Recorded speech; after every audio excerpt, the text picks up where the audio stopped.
ಕ್ಷೇತ್ರ north western railway ಇಲಾಖೆಯಲ್ಲಿ ಕಲಿರತಕ್ಕಂತ apprentice ಹುದ್ದೆಗಳ ನೇಮಕಾತಿ ಬಗ್ಗೆ ಇವತ್ತಿನ ನೋಟದಲ್ಲಿ ಪ್ರತಿಯೊಂದನ್ನು ಕೂಡ ವಿವರವಾಗಿ ನೋಡೋಣ. ಅದೇ ರೀತಿ ಒಂದು ವಿಡಿಯೋನ ಯಾರಾದ್ರೂ ಹೊಸದಾಗಿ ನೋಡ್ತಾ ಇದ್ರೆ ಸಬ್ಸ್ಕ್ರೈಬ್ ಮಾಡ್ಕೊಳ್ಳಿ. ಈ ಒಂದು ರೈಲ್ವೆ ಇಲಾಖೆಯಲ್ಲಿ ಕಲಿರತಕ್ಕಂಥದ್ದು ಸಂಬಂಧಪಟ್ಟಂತೆ ಅರ್ಜಿನ ಸಲ್ಲಿಸಲಿಕ್ಕೆ ಯಾವ ರೀತಿ ಕ್ವಾಲಿಫಿಕೇಶನ್ ಆಗಿರಬೇಕು, ವಯೋಮಿತಿ ಆಗಲಿ, ಜೊತೆಗೆ ಒಂದು ಹುದ್ದೆಗಳಲ್ಲಿ ಪರ್ಮನೆಂಟ್ ಹುದ್ದೆಗಳ ಅಥವಾ ಟೆಂಪರರಿ ಹುದ್ದೆಗಳ ಅಂತ ನಾವು ಪ್ರತಿಯೊಂದರ ಬಗ್ಗೆ ಕೂಡ ವಿವರವಾಗಿ ನೋಡ್ತಾ ಹೋಗೋಣ. ಈ ಒಂದು ಸ್ಕಿಪ್ ಮಾಡಿದೆ ಕೊನೆ ತನಕ ನೋಡಿ. ಇಲ್ಲಿ ಮೊದಲಾಗಿ ಅರ್ಜಿನ ಸಲ್ಲಿಸುವ ಪ್ರಾರಂಭ ದಿನಾಂಕದ ಬಗ್ಗೆ ನೋಡ್ತಾ ಹೋಗೋಣ. ಇಲ್ಲಿ ಕಲಿರತಕ್ಕಂಥದ್ದು ಸಂಬಂಧಪಟ್ಟಂತೆ ಅರ್ಜಿನ ಸಲ್ಲಿಸುವ ಪ್ರಾರಂಭ ದಿನಾಂಕ ಬಂದ್ಬಿಟ್ಟು 10/1/2024 ಅರ್ಜಿನ ಸಲ್ಲಿಸೋದಕ್ಕೆ ಪ್ರಾರಂಭವಾಗುತ್ತೆ. ಅರ್ಜಿನ ಸಲ್ಲಿಸುವ ಕೊನೆ ದಿನಾಂಕ ಬಂದ್ಬಿಟ್ಟು 10/2/2024 ತನಕ ನೀವು ಇಲ್ಲಿ ಆನ್ಲೈನ್ ಮೂಲಕನೇ ಅರ್ಜಿನ ಸಲ್ಲಿಸಬಹುದು. ಈ ಒಂದು ಅಪ್ಲೈ ಲಿಂಕ್ ಕೂಡ ನಮ್ಮ ಟೆಲಿಗ್ರಾಮ್ ಗ್ರೂಪ್ ನಲ್ಲಿ ಹಾಕಿರ್ತೀನಿ. ಎಲಿಜಿಬಲ್ ಆಗಿರತಕ್ಕಂತ ಅಭ್ಯರ್ಥಿಗಳ ಆ ಒಂದು ಲಿಂಕ್ ಮೇಲೆ ಕ್ಲಿಕ್ ಮಾಡ್ಕೊಂಡು ಅರ್ಜಿನ ಸಲ್ಲಿಸಬಹುದು. ಇನ್ನ ಅರ್ಜಿನ ಸಲ್ಲಿಸೋದಕ್ಕೆ ಯಾರೆಲ್ಲ ಎಲಿಜಿಬಲ್ ಆಗಿರ್ತಾರೆ ಅದರ ಬಗ್ಗೆ ಕೂಡ ನಿಮಗೆ ಮುಂದೆ ಇವರಿಗೆ ತಿಳಿಸಿಕೊಡ್ತೀನಿ.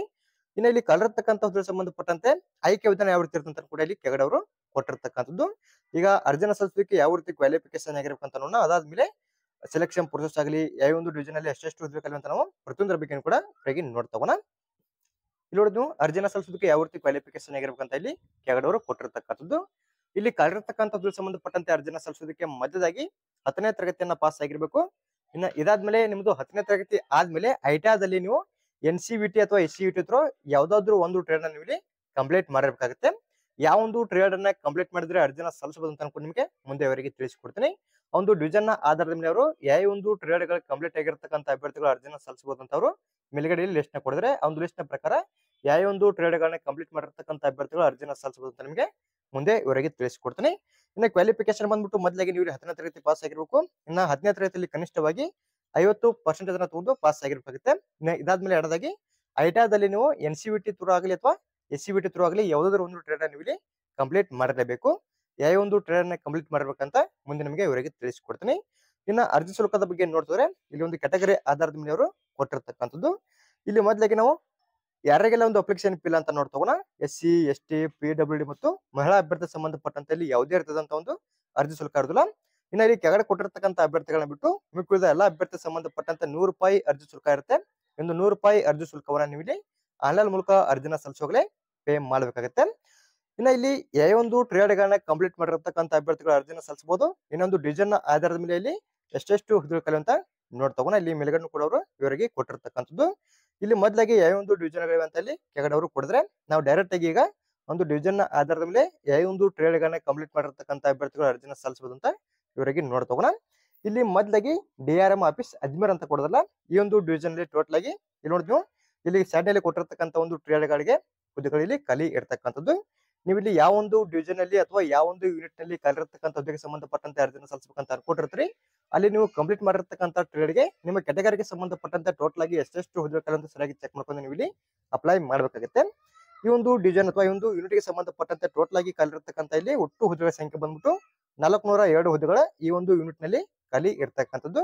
ಇನ್ನೊಂದು ಟ್ರೇಡ್ ನ ಆಧಾರದ ಮೇಲೆ ನೋಡ್ತಾ ಹೋಗೋಣ. ಇಲ್ಲಿ ನೋಡಿ, ನೀವು ಮೊದಲದಾಗಿ ಇಲ್ಲಿ ಎಲೆಕ್ಟ್ರಿಕಲ್ ಅಂತ ಕೊಡಿದ್ರೆ ಈ ಒಂದು ಟ್ರೇಡ್ ಗೆ ಸಂಬಂಧಪಟ್ಟಂತೆ ಇಲ್ಲಿ ಟೋಟಲ್ ಆಗಿ 30 ಹುದ್ದೆಗಳು ಕಲಿವೆ. ಇನ್ನೊಂದು ಕ್ಯಾಟಗರಿ ವೈಸ್ ನೋಡ್ಕೋಬಹುದು. ಇಲ್ಲಿ ಇವರಲ್ಲಿ 13, OBC ಅವರಿಗೆ 8, SC ಅಲ್ಲಿ 4, ST ಅವರಿಗೆ 2, EWC ಅಲ್ಲಿ 3, ಇನ್ನು ಟೋಟಲ್ ಆಗಿ 30 ಹುದ್ದೆಗಳು ಈ ಒಂದು ಟ್ರೇಡ್ ಗೆ ಖಾಲಿ ಇರತಕ್ಕಂಥದ್ದು. ಈ ಒಂದು ಟ್ರೇಡ್ ನ ಬಂದ್ಬಿಟ್ಟು ಎಲೆಕ್ಟ್ರಿಕಲ್ ಬ್ರೋಕೆಟ್ ನಲ್ಲಿ ಕೋಚಿಂಗ್ ಅಂತ ಕೊಡೋದಿಲ್ಲ. ಈ ಒಂದು ಟ್ರೇಡ್ ಅನ್ನ ಕಂಪ್ಲೀಟ್ ಮಾಡಿರ್ತಕ್ಕಂಥ ಅಭ್ಯರ್ಥಿಗಳು ಈ ಒಂದು ಅಜ್ಮೀರ್ ಡಿವಿಷನ್ ಅಲ್ಲಿ ಕಲಿರತಕ್ಕಂಥ ಹುದ್ದೆಗೆ ಸಂಬಂಧಪಟ್ಟಂತೆ ನೀವು ಇಲ್ಲಿ ಅಪ್ಲೈ ಮಾಡಬಹುದು. ಇನ್ನ ಎರಡನೇದಾಗಿ ಎಲೆಕ್ಟ್ರಿಕಲ್ ಪವರ್ ಅಂತ ಕೊಡಿದ್ರೆ, ಇನ್ನು ಇದಾದ್ಮೇಲೆ ಮೂರನೇದಾಗಿ ಎಲೆಕ್ಟ್ರಿಕಲ್ TRD.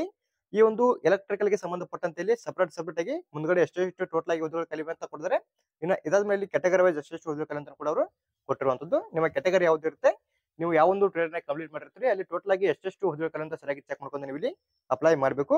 ಇನ್ನ ಇದಾದ್ಮೇಲೆ ಕಾರ್ಪೆಂಟರ್ ಇಂಜಿನಿಯರಿಂಗ್ ಗೆ ಸಂಬಂಧಪಟ್ಟಂತೆ ಇನ್ನ ಪೇಂಟರ್ ಆಗಲಿ, ಇನ್ನ ಮಸಾನ ಕೊಡಿದ್ರೆ ನಂತರ ಪೈಪ್ ಫಿಟ್ಟರು, ನಂತರ ಫಿಟ್ಟರು, ನಂತರ ಕಾರ್ಪೆಂಟರ್ ಇದು ಮೆಕ್ಯಾನಿಕಲ್ಗೆ. ಇನ್ನ ಡೀಸೆಲ್ ಮೆಕ್ಯಾನಿಕ್ ಟ್ರೇಡ್ ಗಳನ್ನ ಕಂಪ್ಲೀಟ್ ಮಾಡಿರ್ತಕ್ಕಂಥ ಅಭ್ಯರ್ಥಿಗಳು ಈ ಒಂದು ಅಜ್ಮೀರ್ ಡಿವಿಷನ್ ಅಲ್ಲಿ ಕಲಿರತಕ್ಕಂಥ ಹುದ್ದೆಗೆ ಸಂಬಂಧಪಟ್ಟಂತೆ ಅರ್ಜಿನ ಸಲ್ಲಿಸಬಹುದು. ಇನ್ನ ಇದಾದ್ಮೇಲೆ ಎರಡನೇದಾಗಿ ಬಿಕನೇರಿ ಡಿವಿಷನ್ ಗೆ ಸಂಬಂಧಪಟ್ಟಂತೆ ಟೋಟಲ್ ಆಗಿ ಇಲ್ಲಿ 424 ಹುದ್ದೆಗಳು ಕಲಿವೆ. ಇನ್ನ ಇಲ್ಲಿ ಯಾವ ಒಂದು ಟ್ರೇಡ್ ಗಳನ್ನ ಕಂಪ್ಲೀಟ್ ಮಾಡಿರ್ತಕ್ಕಂಥ ಅಭ್ಯರ್ಥಿಗಳು ಅರ್ಜಿನ ಸಲ್ಲಿಸಬಹುದು ಅಂತ ನೋಡ್ತಗೋಣ. ಇಲ್ಲಿ ಮೊದಲಾಗಿ ಫಿಟ್ಟರ್ ಮೆಕ್ಯಾನಿಕಲ್ ಗೆ ಸಂಬಂಧಪಟ್ಟಂತೆ ಪವರ್ ಎಲೆಕ್ಟ್ರಿಷಿಯನ್, ನಂತರ ಎಲೆಕ್ಟ್ರಿಷಿಯನ್ ಕೋಚಿಂಗ್, ನಂತರ ಎಲೆಕ್ಟ್ರಿಷಿಯನ್ TRD, ನಂತರ ವೆಲ್ಡರ್ ಅಂತ ಕೊಡಿದ್ರೆ ಗ್ಯಾಸ್ ಅಂಡ್ ಎಲೆಕ್ಟ್ರಿಕಲ್ ಇಂಜಿನಿಯರಿಂಗ್ ಗೆ ಸಂಬಂಧಪಟ್ಟಂತೆ ಇದು.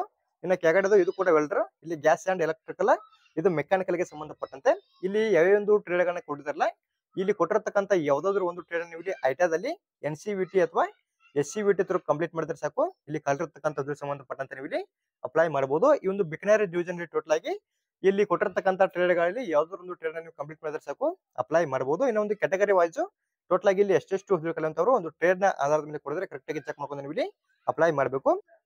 ನಂತರ ಇಲ್ಲಿ ಮೂರದಾಗಿ ಜೈಪುರ್ ಡಿವಿಷನ್ ಗೆ ಸಂಬಂಧಪಟ್ಟಂತೆ ಟೋಟಲ್ ಆಗಿ ಇಲ್ಲಿ 488 ಹುದ್ದೆಗಳು ಕಲಿವೆ.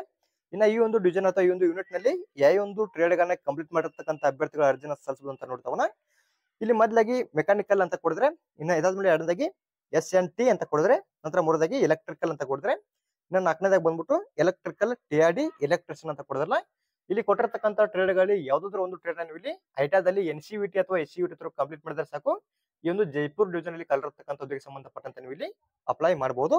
ಇನ್ನ ಒಂದು ಡಿವಿಷನ್ ಅಥವಾ ಒಂದು ಯೂನಿಟ್ ನ ಆಧಾರದ ಮೇಲೆ ಅವರು ಸಪರೇಟ್ ಆಗಿ ಯಾವ ಒಂದು ಟ್ರೇಡ್ ಗಳನ್ನ ಕಂಪ್ಲೀಟ್ ಮಾಡಿರ್ತಕ್ಕಂಥ ಅಭ್ಯರ್ಥಿಗಳ ಅರ್ಜಿನ ಸಲ್ಲಿಸಬಹುದು ಅಂತ ಅವರು ಕೊಡಿದ್ರೆ, ನಿಮ್ದು ಯಾವ ಒಂದು ಟ್ರೇಡ್ ಆಗಿರುತ್ತೆ ಆ ಒಂದು ಟ್ರೇಡ್ ವೈಸ್ ಆ ಒಂದು ಡಿವಿಷನ್ ನ ಆಧಾರದ ಮೇಲೆ ಸಪರೇಟ್ ಆಗಿ ಅವರು ಕ್ಯಾಟಗರಿ ವೈಸ್ ಕೂಡ ಎಷ್ಟೆಷ್ಟು ಹುದ್ದೆಗಳಂತ ಸರಿಯಾಗಿ ಕೊಡಿದ್ರೆ, ನೀವು ಯಾವ ಒಂದು ಡಿವಿಷನ್ ಅಲ್ಲಿ ಕಲಿರ್ತಕ್ಕಂಥ ಹುದ್ದೆ ಸಂಬಂಧಪಟ್ಟಂತೆ ಅರ್ಜಿನ ಸಲ್ಲಿಸಬೇಕಂತ ಅನ್ಕೊಂಡಿರ್ತಾರಲ್ಲ, ಕರೆಕ್ಟ್ ಆಗಿ ಚೆಕ್ ಮಾಡ್ಕೊಂಡು ನೀವು ಇಲ್ಲಿ ಅಪ್ಲೈ ಮಾಡಬೇಕಾಗುತ್ತೆ. ಇನ್ನ ಇದಾದ್ಮೇಲೆ ಇಲ್ಲಿ ಜೋಧ್ಪುರ್ ಡಿವಿಷನ್ ಗೆ ಸಂಬಂಧಪಟ್ಟಂತೆ ಟೋಟಲ್ ಆಗಿ 67 ಹುದ್ದೆಗಳು ಕಲಿವೆ. ಇನ್ನ ಈ ಒಂದು ಡಿವಿಷನ್ ಅಲ್ಲಿ ಯಾರೆಲ್ಲ ಅಪ್ಲೈ ಮಾಡುವಂದ್ರೆ diesel mechanic, C&W, electrical TL ಇದು. ನಂತರ ಎಲೆಕ್ಟ್ರಿಕಲ್ ಟ್ರೇಡ್ ಗಳನ್ನ ಕಂಪ್ಲೀಟ್ ಮಾಡಿರ್ತಕ್ಕಂಥ ಅಭ್ಯರ್ಥಿಗಳ ಈ ಒಂದು ಜೋಧ್ಪುರ್ ಡಿವಿಷನ್ ಅಲ್ಲಿ ಕಲಿರ್ತಕ್ಕಂಥದ್ದು ಸಂಬಂಧಪಟ್ಟಂತೆ ಅರ್ಜಿನ ಸಲ್ಲಿಸಬಹುದು. ಇನ್ನ ಇದಾದ್ಮೇಲೆ ಇಲ್ಲಿ ಇದು ಕೂಡ ಅಜ್ಮೀರು, ಇಲ್ಲಿ ಒಂದು ಯೂನಿಟ್ ಮಾತ್ರ ಚೇಂಜ್ ಇದೆ. ಇಲ್ಲಿ ನೋಡ್ತೀನಿ BTC ಕ್ಯಾರೇಜ್ ಅಂತ ಕೊಡಿದ್ರೆ ಇದು ಯೂನಿಟ್ ನೇಮ್ ಆಗಿರುತ್ತೆ. ಇನ್ನ ಪ್ಲೇಸ್ ಬಂದ್ಬಿಟ್ಟು ಅಜ್ಮೀರ್ ನಲ್ಲಿ ಈ ಒಂದು ಯೂನಿಟ್ ಇರತಕ್ಕಂಥದ್ದು. ಇನ್ನ ಈ ಒಂದು ಯೂನಿಟ್ ಅಲ್ಲಿ ಟೋಟಲ್ ಆಗಿ 88 ಹುದ್ದೆಗಳು ಕಲಿವೆ. ಯಾವ ಒಂದು ಟ್ರೇಡ್ ಗಳನ್ನ ಕಂಪ್ಲೀಟ್ ಮಾಡಿರ್ತಕ್ಕಂಥ ಅಭ್ಯರ್ಥಿಗಳ ಅರ್ಜಿನ ಸಲ್ಲಿಸಬಹುದು ಅಂತಂದ್ರೆ ಪೇಂಟರ್ ಆಗಲಿ, ಪೆಟ್ಟರು ಮತ್ತು ವೆಲ್ಡರ್ ಟ್ರೇಡ್ ಗಳನ್ನ ಕಂಪ್ಲೀಟ್ ಮಾಡಿರ್ತಕ್ಕಂಥ ಅಭ್ಯರ್ಥಿಗಳ ಈ ಒಂದು BTC ಕ್ಯಾರೇಜ್ ಯೂನಿಟ್ ನಲ್ಲಿ ಅಪ್ಲೈ ಮಾಡಬಹುದು. ಇನ್ನ ಕೆಳಗಡೆಯಲ್ಲಿ ಎಲೆಕ್ಟ್ರಿಕ್ ಡಿಪಾರ್ಟ್ಮೆಂಟ್ ಅಂತ ಕೊಡಿದ್ರೆ ಇಲ್ಲಿ ಕೂಡ ಎಲೆಕ್ಟ್ರಿಷಿಯನ್ ಟ್ರೇಡ್ ಅನ್ನ ಕಂಪ್ಲೀಟ್ ಮಾಡಿರ್ತಕ್ಕಂಥ ಅಭ್ಯರ್ಥಿಗಳು ಅಪ್ಲೈ ಮಾಡಬಹುದು. ಇದು ಕೂಡ BTC ಕ್ಯಾರೇಜ್ ಯೂನಿಟ್ ನಲ್ಲೇ ಬರ್ತಕ್ಕಂಥದ್ದು. ಇನ್ನು ಇದಾದ್ಮೇಲೆ ಇಲ್ಲಿ BTC ಲುಕೋ ಅಜ್ಮೀರ್ ಯೂನಿಟ್ ಗೆ ಸಂಬಂಧಪಟ್ಟಂತೆ ಟೋಟಲ್ ಆಗಿ ಇಲ್ಲಿ 56 ಹುದ್ದೆಗಳು ಕಲಿವೆ. ಇನ್ನ ಯಾರೆಲ್ಲ ಅಪ್ಲೈ ಮಾಡೋದು ಅಂದ್ರೆ ಡೀಸೆಲ್ ಮೆಕ್ಯಾನಿಕ್, ಫಿಟ್ಟರು ಮತ್ತು ವೆಲ್ಡರ್ ಟ್ರೇಡ್ ಗಳನ್ನ ಕಂಪ್ಲೀಟ್ ಮಾಡಿರ್ತಕ್ಕಂಥ ಅಭ್ಯರ್ಥಿಗಳು ಅಪ್ಲೈ ಮಾಡಬಹುದು. ಇನ್ನ ಇದಾದ್ಮೇಲೆ ಇಲ್ಲಿ ಕ್ಯಾರೇಜ್ ವರ್ಕ್ಶಾಪ್ ಬಿಕನೇರಿಯಲ್ಲಿ ಟೋಟಲ್ ಆಗಿ 29 ಹುದ್ದೆಗಳು ಕಲಿವೆ. ಇನ್ನ ಯಾವ ಒಂದು ಟ್ರೇಡ್ ಗಳನ್ನ ಕಂಪ್ಲೀಟ್ ಮಾಡಿರ್ತಕ್ಕಂಥ ಅಭ್ಯರ್ಥಿಗಳು ಅಪ್ಲೈ ಮಾಡೋದು ಅಂದ್ರೆ ಫಿಟ್ಟರು, ವೆಲ್ಡರು ಮತ್ತು ಎಲೆಕ್ಟ್ರಿಷಿಯನ್ ಟ್ರೇಡ್ ಗಳನ್ನ ಕಂಪ್ಲೀಟ್ ಮಾಡಿರ್ತಕ್ಕಂಥ ಅಭ್ಯರ್ಥಿಗಳ ಈ ಒಂದು ಯೂನಿಟ್ ನಲ್ಲಿ ಅಪ್ಲೈ ಮಾಡಬಹುದು. ಇನ್ನ ಇದಾದ್ಮೇಲೆ ಕ್ಯಾರೇಜ್ ವರ್ಕ್ಶಾಪ್ ಜೋಧ್ಪುರ್ ಅಂತ ಕೊಡಿದ್ರೆ ಈ ಒಂದು ಯೂನಿಟ್ ನಲ್ಲಿ ಟೋಟಲ್ ಆಗಿ 67 ಹುದ್ದೆಗಳು ಕಲಿವೆ. ಈ ಒಂದು ಯೂನಿಟ್ ಅಲ್ಲಿ ಯಾರೆಲ್ಲ ಅಪ್ಲೈ ಮಾಡಬಹುದು ಅಂದ್ರೆ ಇಲ್ಲಿ ನೋಡಿ fitter, carpenter, welder, painter, mechanic, machine tool maintenance, ನಂತರ ಮೆಕ್ಯಾನಿಸ್ಟ್ ಈ ಒಂದು ಟ್ರೇಡ್ ಗಳನ್ನ ಕಂಪ್ಲೀಟ್ ಮಾಡಿರ್ತಕ್ಕಂಥ ಅಭ್ಯರ್ಥಿಗಳ ಈ ಒಂದು ಯೂನಿಟ್ ಅಲ್ಲಿ ಅಪ್ಲೈ ಮಾಡಬಹುದು.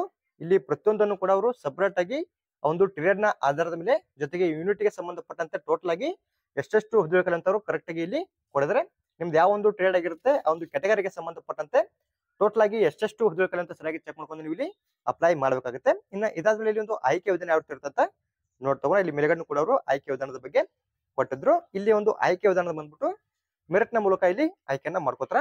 ಈ ಒಂದು ಮೆರಿಟ್ ಅನ್ನ ಅವರು ಯಾವ ರೀತಿ ಬಿಡುಗಡೆ ಮಾಡ್ತಾರೆ ಅಂದ್ರೆ, ನೀವು 10ನೇ ತರಗತಿಯಲ್ಲಿ ತೊಗೊಂಡಿರ್ತಕ್ಕಂಥ ಪರ್ಸೆಂಟೇಜ್ ಮತ್ತು ಐಟಾದಲ್ಲಿ ತೊಗೊಂಡಿರ್ತಕ್ಕಂಥ ಒಂದು ಪರ್ಸೆಂಟೇಜ್ ಅನ್ನ ಆಧಾರ ಇಟ್ಕೊಂಡು ಈ ಒಂದು ಮೆರಿಟ್ ಅನ್ನ ಅವರು ಬಿಡುಗಡೆ ಮಾಡ್ತಾರ. ಅಂದ್ರೆ ಆ ಒಂದು ಕ್ವಾಲಿಫಿಕೇಶನ್ ಎಷ್ಟು ಪರ್ಸೆಂಟ್ ತೊಗೊಂಡಿರ್ತೀರಿ, ಅದೇ ರೀತಿ ಐಟಾದಲ್ಲಿ ಎಷ್ಟು ಪರ್ಸೆಂಟೇಜ್ ಅನ್ನ ತೊಗೊಂಡಿರ್ತಿಲ್ಲ, ಒಂದು ಪರ್ಸೆಂಟೇಜ್ ಗಳ ಆಧಾರದ ಮೇಲೆ ಮೆರಿಟ್ ಅನ್ನ ಬಿಡ್ತಾರ.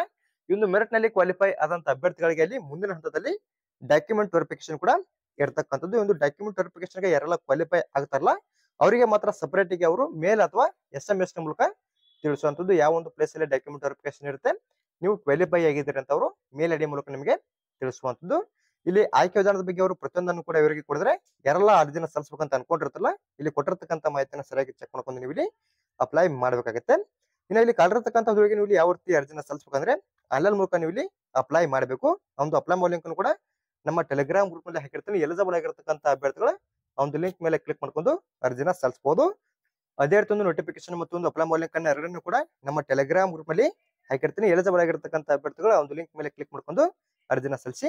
ಇನ್ನು ನಮ್ಮ ಟೆಲಿಗ್ರಾಮ್ ಗ್ರೂಪ್ಗೆ ಇನ್ನೂ ಯಾರೆಲ್ಲ ಜಾಯ್ನ್ ಆಗಿಲ್ಲ ಅಂದ್ರೆ ಅವರು ಕೂಡ ಜಾಯ್ನ್ ಆಗಿ ಒಂದು ಲಿಂಕ್ ಬಂದ್ಬಿಟ್ಟು ಡಿಸ್ಕ್ರಿಪ್ಷನ್ ಬಾಕ್ಸ್ ಅಲ್ಲಿ ಇರುತ್ತೆ. ಅದೇ ರೀತಿ ಒಂದು ಮಾಹಿತಿ ತುಂಬಿಸಲಿ ನಮ್ಮ ಚಾನಲ್ ಸಬ್ಸ್ಕ್ರೈಬ್ ಮಾಡ್ಕೊಳ್ಳಿ, ಹಾಗೆ ಲೈಕ್ ಮಾಡ್ರಿ, ನಿಮ್ಮ ಸ್ನೇಹಿತರು ಕೂಡ ಶೇರ್ ಮಾಡಿ, ಅವರು ಕೂಡ ಒಂದು ದುಡಿಗೆಯಲ್ಲಿ ಅರ್ಜಿನ ಸಲ್ಲಿಸಲಿ. ಅದೇ ರೀತಿ ಮತ್ತೆ ಮುಂದಿನ ಭೇಟಿ ಆಗೋಣ. Thanks for watching.